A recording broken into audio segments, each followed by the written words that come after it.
The overly confident tourist crossed the forbidden line, grabbing the royal guard's rifle, certain his stunt would win him cheers from the crowd. "Come on, Mr. Serious, impress me," he jeered, oblivious to the tension building around him. But what happened next left the crowd in stunned silence and made him regret every move he'd made. Are you ready to find out how this day became a lesson for everyone? Buckingham Palace loomed in the distance, its iconic facade an enduring symbol of British tradition.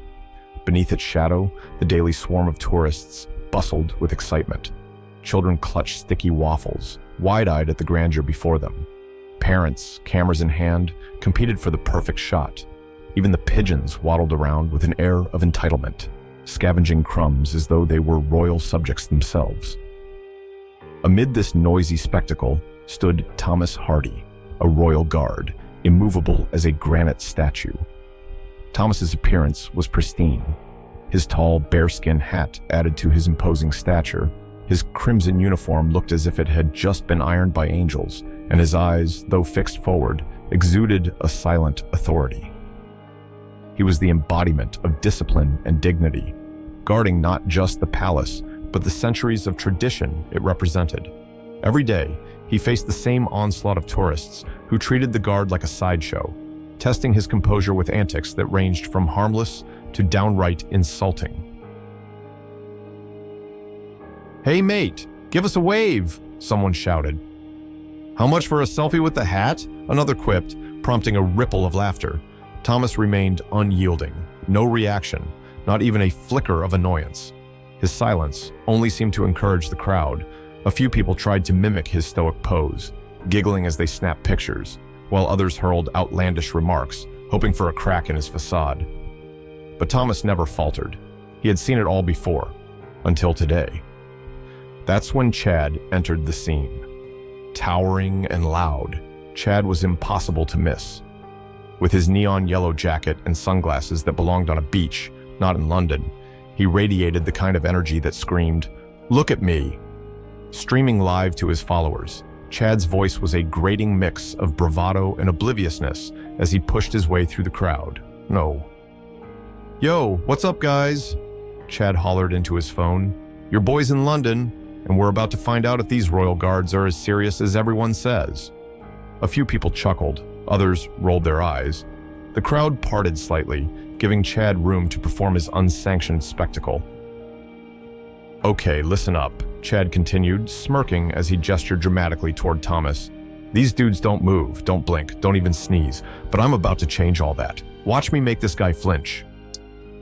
Thomas remained a stoic sentinel, his eyes locked forward. His silence wasn't just a skill, it was a shield, honed over countless shifts, standing in this very spot. But as Chad edged closer, his antics drew an uncomfortable buzz from the crowd. "Don't cross the line," someone whispered. "They take that seriously." "He won't actually do it, will he?"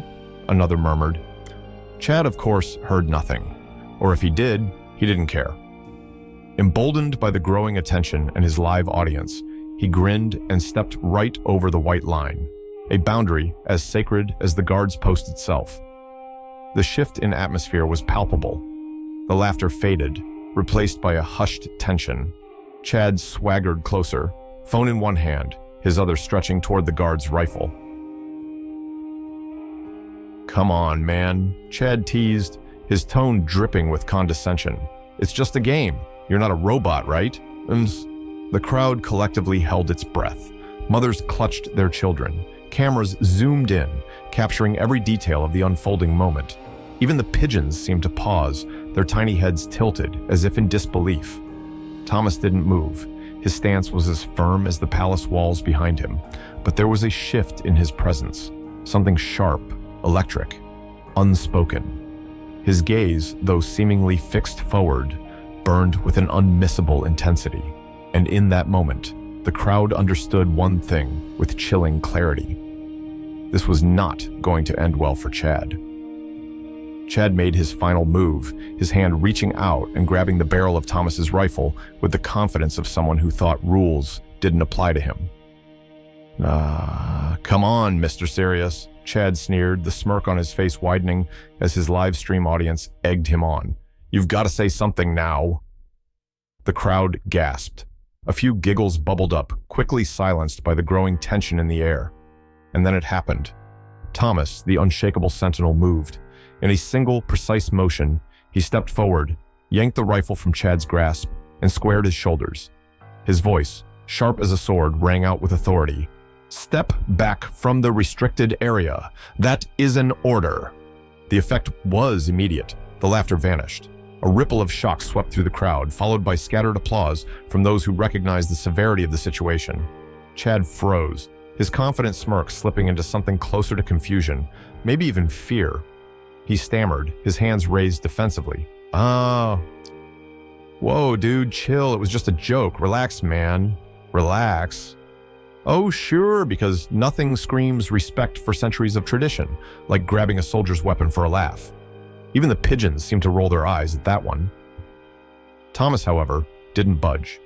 His rifle now pointed to the side, away from the crowd, and his gaze locked on Chad like a predator eyeing its target. His expression was unreadable, but his presence was undeniable. Every inch of him demanded respect, and suddenly, Chad was all too aware of it. As Thomas took a deliberate step forwards, Chad instinctively took one back. The shift in power was palpable, and the crowd knew it. "That's what happens when you mess with the guard," someone shouted. "About time someone taught these tourists a lesson," another chimed in, their voice dripping with satisfaction. But not everyone was on Thomas's side, at least not at first. "Isn't he supposed to stay still?" a voice called out, uncertain. "Yeah, but come on," another replied louder. "That guy totally deserved it." The debate didn't last long. Within moments, palace security arrived, surrounding Chad with an efficiency that suggested this wasn't their first time dealing with a wayward tourist. His bravado crumbled completely as he tried to explain himself. Guys, it was just a prank. I didn't mean any harm. Seriously, it's not a big deal." "Not a big deal?" Tell that to the crowd, now murmuring with indignation. Phones were out, recording every second of Chad's humiliation. You could almost hear the captions being typed, "Disrespectful tourist gets what he deserves." Thomas, meanwhile, returned to his post as if nothing had happened. His rifle was back in its place, his shoulders squared, his gaze fixed forward. It was as if the entire scene had been nothing more than a minor inconvenience to him. But for the crowd, and especially for Chad, it was a moment they wouldn't forget. The applause began hesitantly at first, a few claps here and there. Then it grew, swelling into a wave of approval that echoed across the square. Chad, now flanked by security, looked around helplessly. His live stream was still running, but the comments flashing on his screen were no longer cheering him on. Dude, you messed up big time. Respect the guard, man. This is why people don't like tourists like you." As the security team led Chad away, the crowd's focus shifted back to Thomas. A man in the front row, clearly impressed, gave a small salute. Others murmured their approval, some even calling out their thanks. Thomas didn't acknowledge them.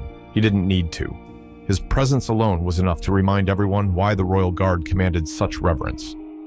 And as he stood there, silent and unflinching, it was clear to everyone, Chad's joke had cost him dearly, and not just an embarrassment. Respect, once lost, is not easily regained. Hours after the incident, the video of Chad's ill-fated attempt to provoke a royal guard hit social media like a storm. Shared, reshared, and dissected in countless comments, it became an instant sensation. The headline, "Tourist learns why you don't mess with the Queen's Guard." The comments section was a battlefield of opinions, though one side was clearly winning. Finally, someone stood up to these entitled tourists. "That guard deserves a medal for his restraint," I would have snapped. "Nah, yo. This is what happens when you don't respect traditions. Bravo to the guard." Some comments were sharper, aiming directly at Chad. "Imagine thinking grabbing a soldier's rifle is funny. Grow up." Respect isn't optional. He got what he deserved. Chad, meanwhile, was reeling. His once confident persona had crumbled, replaced by a frantic need to control the narrative. His followers had turned on him, flooding his account with questions and criticism. No amount of hashtags could save him now. Feeling the pressure, he posted a video apology. Sitting in what looked like a rented hotel room, his tone was subdued, his neon jacket conspicuously absent. Hey everyone, I just want to say I'm sorry for what happened today. I didn't mean to disrespect anyone, and I realize now I crossed the line. It was a mistake, and I've learned from it. The response was swift and not forgiving. Too little, too late, Chad. Actions have consequences. It's not that hard to respect another country's culture. This apology feels like damage control, not genuine regret. By the time the evening rolled around, Chad's name was trending, for all the wrong reasons. Meanwhile, back at Buckingham Palace, Thomas Hardy was finishing his shift. The sun was setting, casting a golden glow over the historic site. As he walked away from his post, his rifle slung neatly over his shoulder, a few bystanders approached him. One was an elderly man, his voice heavy with emotion. "Son, I've seen a lot in my time, but what you did today, you reminded us all what dignity looks like. Thank you." The man extended a hand, which Thomas shook with quiet humility. "I'm just doing my job, sir," Thomas replied, adjusting his iconic bearskin hat. Nearby, a mother whispered to her child, pointing toward Thomas as he walked away. "That's what a real hero looks like." Thomas disappeared into the evening shadows, his figure blending into the timeless backdrop of the palace. For him, it had been just another day on duty, but for everyone else, it was a stark reminder. Respect isn't just a courtesy, it's a cornerstone of culture. As the crowd dispersed, the video of the day's events continued its meteoric rise online. For Thomas, it was over. For Chad, it was only beginning. And for the millions watching, it was a story they wouldn't forget anytime soon.